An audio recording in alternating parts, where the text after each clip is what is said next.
फरवरी 2022 में यूक्रेन के नाटो संगठन में शामिल होने के मुद्दे को लेकर रूस यूक्रेन युद्ध आरंभ हुआ था। 3 साल बीत गए, लेकिन अभी तक यूक्रेन नाटो का सदस्य नहीं बना। आखिरकार मामला क्या है? क्यों यूक्रेन को नाटो में शामिल नहीं किया गया? इस विषय पर एक नजर डालते हैं। आगे बढ़ने से पहले हमारे चैनल को सब्सक्राइब करके बेल आइकन के बटन को जरूर दबाइए, ताकि आप ऑथेंटिक और डिटेल्ड एनालिसिस के साथ हमारी वीडियोस को मिस ना कर सके।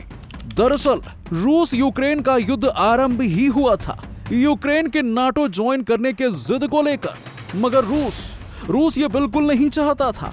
कई वार्निंग्स देने के बावजूद रूस के प्रेसिडेंट वोलोडिमिर ज़ेलेंस्की के नाटो सदस्य बनने के जिद पर अड़े रहने के कारण रशियन प्रेसिडेंट व्लादिमीर पुतिन ने 2022 में यूक्रेन के बॉर्डर पर आक्रमण शुरू कर दिया था।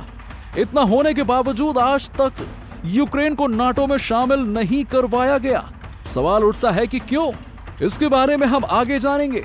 पर आखिर यूक्रेन नाटो में शामिल होने की जिद क्यों कर रहा है, पहले इसे भी समझना जरूरी है। Why Ukraine wants to join NATO, North Atlantic Treaty Organization? देखिए, यूक्रेन लंबे समय से अपनी सुरक्षा और संप्रभुता सुनिश्चित करने की दृष्टि से नाटो की सदस्यता चाहता रहा है, खासकर रूसी आक्रामकता को देखते हुए। क्रीमिया, जो कि यूक्रेन के दक्षिण से सटा हुआ एक स्वतंत्र पेनिनसुला था, वहां पर लगभग 2.3 मिलियन लोग रहते थे और उन पर रशियन संस्कृति का प्रभाव अधिक होने के कारण 2014 में रूस ने उस पर कब्जा कर लिया। इसके बाद रूस के विरुद्ध यूक्रेन के पूर्वी बॉर्डर में चल रहे संघर्ष को लेकर यूक्रेन को लगा कि अब उसे अकेले रहना और रूस से अकेले भिड़ना संभव नहीं है। तब उसने नाटो का सदस्य बनने के बारे में सोचा। बाद में नाटो ज्वाइन करना उसके लिए एक स्ट्रैटेजिक प्रायोरिटी बन गई, मगर इस बात पर रूस और यूक्रेन की ठन गई। रीजन फॉर रशियन एग्रेशन, रूस को यूक्रेन और यूरोपियन देशों की दबंगई अखरने लगी थी। इसके साथ ही और भी कई कारण थे रूस के आक्रमण के पीछे। रूस नाटो के पूर्वी राष्ट्रों में जैसे यूक्रेन में हो रहे विस्तार को लेकर बहुत चिंतित था।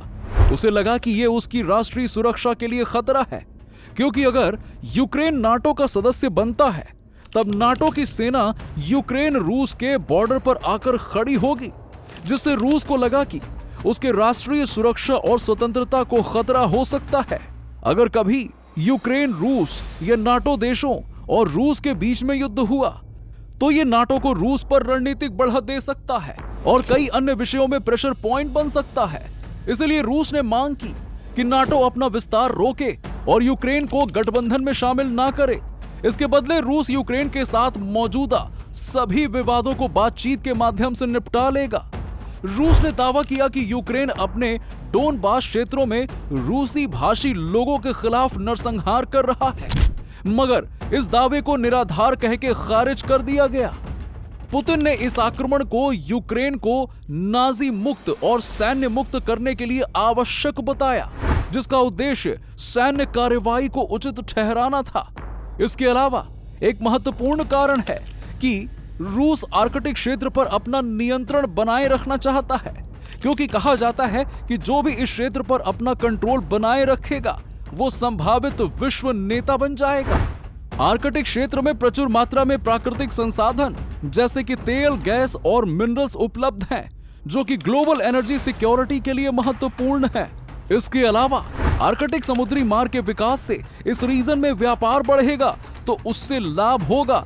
अगर यूक्रेन नाटो का सदस्य बन जाएगा तो इस क्षेत्र पर अधिकार के लिए रूस और नाटो देशों के बीच तनाव बढ़ेगा, जो कि रूस बिल्कुल नहीं चाहता। Why Ukraine is not accepted as NATO member of it? NATO द्वारा अभी तक यूक्रेन को सदस्य के रूप में क्यों स्वीकार नहीं किया गया?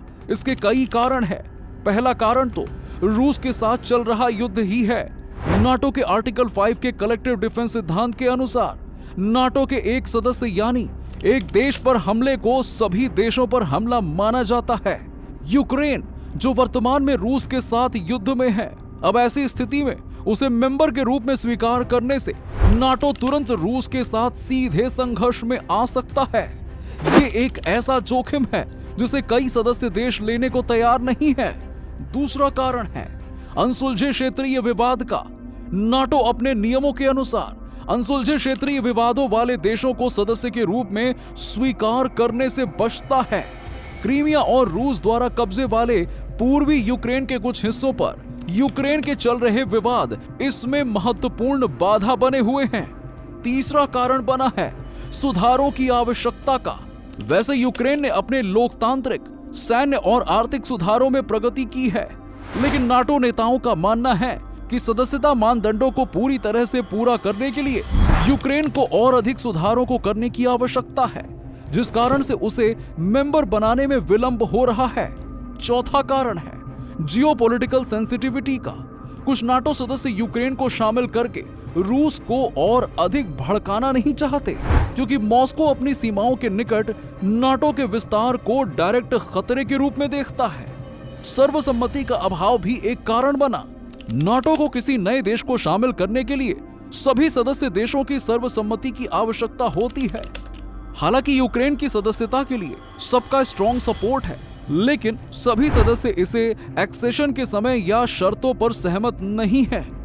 वैसे नाटो ने घोषणा की है कि यूक्रेन सदस्यता के लिए इररिवर्सिबल पाथ पर आगे बढ़ चुका है, अर्थात अब पीछे मुड़ने की कोई बात ही नहीं है, और उसने लॉन्ग टर्म सपोर्ट का भी वचन दिया है।